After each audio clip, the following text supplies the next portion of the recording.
va être un gros plan.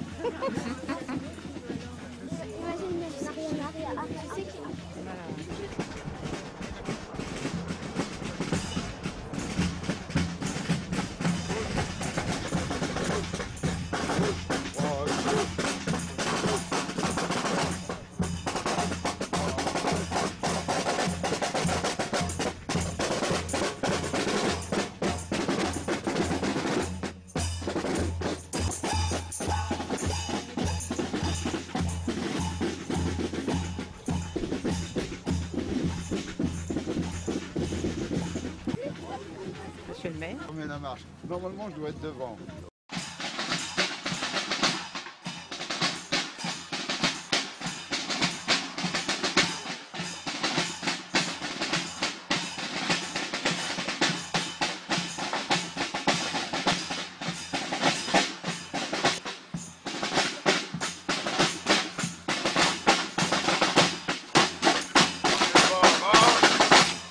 Attention pour s'arrêter. Halte. Reposez. Armes. Repos. Comme d'hab, une colonne à droite, une colonne à gauche. Une colonne de part et d'autre. Allez, bon, pas de la tête. Ça suit.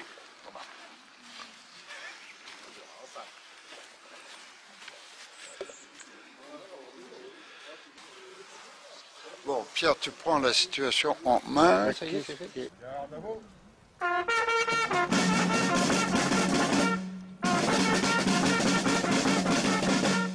Discours de Monsieur le Noble, adjoint au maire. Je tiens à saluer la présence de Monsieur le maire de Crouy, de Monsieur le lieutenant de police, des corps constitués, des représentants des écoles, l'équipe éducative, les enfants, de la ZIC crouicienne et bien sûr de l'EPON 132. Je tiens à excuser l'absence pour des raisons de santé de Monsieur Michel Hirson, porte-drapeau, et je salue bien sûr tous les porte-drapeaux. En ce 11 novembre 2022, la nécropole de Crouy, érigée en 1917, au moment même de la bataille du Chemin des Dames. Cette nécropole de 60 arts abrite les corps de 2994 combattants, dont 2991 morts durant la période 1914-1918. 1465 dépouilles qui reposent dans des tombes individuelles devant vous et 1476 dans 2 ossuaires situés au sommet de la nécropole. Ce cimetière abrite également les tombes de 50 soldats britanniques tombés en septembre et octobre 1914. Parmi ceux-ci, 20 n'ont pu être identifiés. Si vous observez les tombes, vous pourrez constater que ces héros étaient de différentes religions et parfois athées, agnostiques et sans confession. En dépit de cela, ils ont su s'unir contre la tyrannie et pour la liberté. Prenons l'exemple de ces hommes qui, au-delà de leurs différences, n'ont pas hésité à sacrifier leur vie pour notre nation. La Première Guerre mondiale, appelée Grande Guerre, a fait 9 700 000 victimes militaires et a tué 8 900 000 civils, soit 18,6 millions de morts. Notre commune, occupée alternativement par les 2 camps, fut presque entièrement détruite. Nous sommes juste en aplomb des terres meurtries et des célèbres tranchées, si bien décrites par Henri Barbusse dans son roman Le Feu, prix Goncourt 1916. Ce roman est considéré comme l'une des œuvres littéraires majeures concernant la Grande Guerre. Nous avons cru oublier le temps des tranchées et des pilonnages d'artillerie en Europe. Malheureusement, l'actualité en Ukraine nous rappelle que la paix est une situation fragile. Les troupes russes en Crimée remettent au moment où je vous parle en état des tranchées aux mêmes emplacements que ceux des dernières guerres. La guerre de position est toujours d'actualité. Pour conclure, je vais citer une phrase de Winston Churchill. Celle-ci est devenue une citation. Un peuple qui oublie son passé se condamne à le revivre. Vive la République, vive la France, vive Crouy. Je vous remercie. Bonjour à tous. Ce 11 novembre j'ai choisi de vous dévoiler l'historique militaire de 2 soldats qui ont combattu sur la commune de Crouy. Ces 2 soldats n'ont pas de sépulture. Monsieur Fillot et Monsieur Lavanche m'ont contacté cette année pour retrouver la sépulture des grands-oncles de leurs épouses, en vain. Pasteur Marc Marcelin est né le 9 mars 1877 à Sanceau, dans le Jura. Il est le fils de Eugène Pasteur et de Janin Émilie. Il est cultivateur. Il fera son service militaire en 1898 au 3e bataillon de chasseurs à pied à Saint-Dié.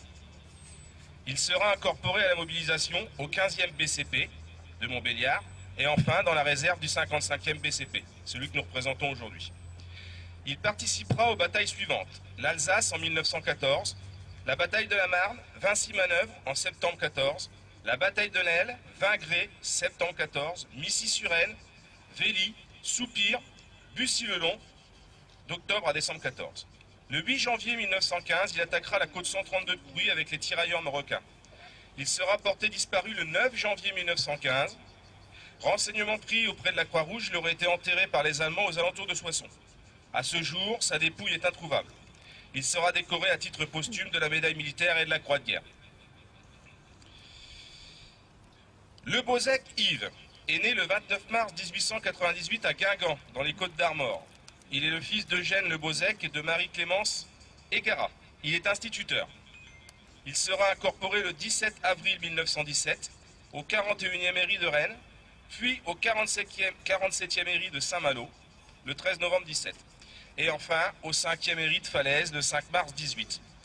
Il participera aux batailles suivantes: La Veuve, Bonzé, Audimont, décembre 17, Verdun de janvier à mai 18, offensive de l'Aisne à Oulchy en juillet 18. Et enfin Crouy en septembre 18, où il tombera le 10 septembre des suites de ses blessures. Il sera enterré sur la commune. À ce jour, sa dépouille est toujours introuvable. Il sera décoré à titre posthume de la médaille militaire et de la Croix de guerre. Je vous remercie.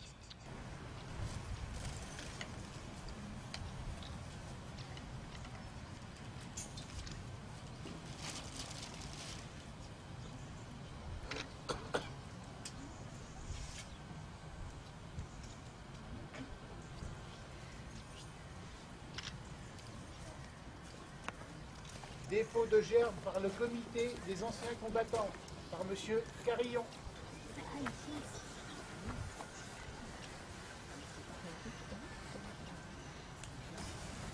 Dépôt de gerbe par la mairie de Crouy, par M. Claude Patrier, maire, accompagné des enfants des écoles.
Monsieur le maire de Prouilly.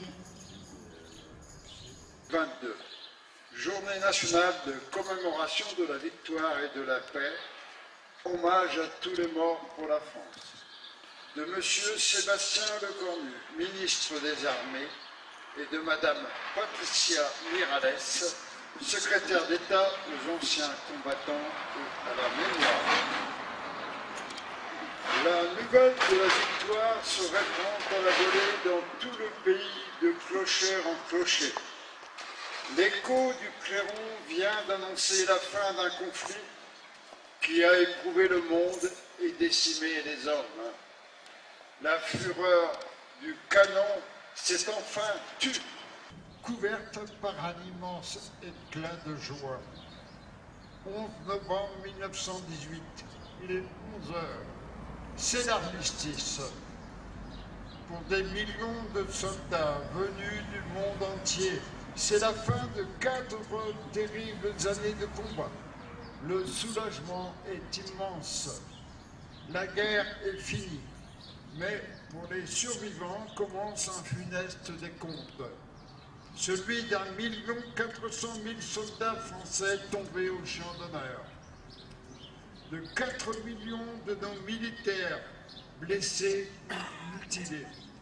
Ces braves aux gueules cassées qui plongent la nation entière dans l'effroi et l'émotion. Le traumatisme est mondial. En tout, ce sont près de 10 millions de soldats qui ont été tués, 3 millions de veuves, 6 millions d'orphelins. Les morts sont presque aussi nombreux parmi les civils. Ce souvenir, ce sont les jeunes générations qui doivent désormais s'en emparer. Pour venir raviver la flamme de la mémoire de ceux qui sont morts pour la France, pour notre liberté. C'est la reconnaissance que la nation doit à ses combattants, à ceux qui sont tombés et à ceux qui ont survécu. Aux combattants d'hier et à ceux d'aujourd'hui, comme à leurs familles et ayants droit, la nation doit continuer d'assurer réparation, reconnaissance et droit, comme l'a voulu le président de la République. Cette année, nous honorons 2 soldats morts pour la France au Mali. Le maréchal des logis, chef Adrien Quélin, et le brigadier chef Alexandre Martin. Le sacrifice est celui de tous les soldats qui ont versé leur sang pour la France. Le monde était convaincu qu'en 1918, la Première Guerre mondiale devait être la dernière des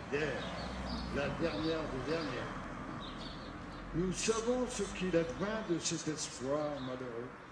Et aujourd'hui, en ce 11 novembre 2022, alors que la guerre est de retour sur notre continent, n'oublions pas le combat des poilus pour la paix et le sacrifice de nos soldats morts pour la France. Vive la République et vive la France. Merci de votre attention. Sur la couronne des voiles, j'écris ton nom. Sur la jungle et le désert, sur la jungle et le désert, sur les nids, sur les genoux, sur l'écho de mon enfance, j'écris ton nom. Sur le moulin des ombres, j'écris ton nom. Sur chaque bouffée d'aurore, sur la mer, sur les bateaux, sur la montagne démente, j'écris ton nom. Sur chaque lampe qui s'allume, sur chaque lampe qui s'éteint, sur mes raisons réunies, j'écris ton nom. Sur la vie des surprises, sur les lèvres attendries, bien au-dessus du silence, j'écris ton nom. Sur mes refuges d'écrit, sur mes phares écroulés, sur les murs de mon ennui, j'écris ton nom. Sur l'absence sans désir, sur la solitude nue, sur les marches de la mort, j'écris ton nom. Sur la santé revenue, sur le risque disparu, sur l'espoir sans souvenir, j'écris ton nom. Et pour le pouvoir d'un mot, je recommence ma vie. Je suis né pour te connaître, pour te nommer. RT.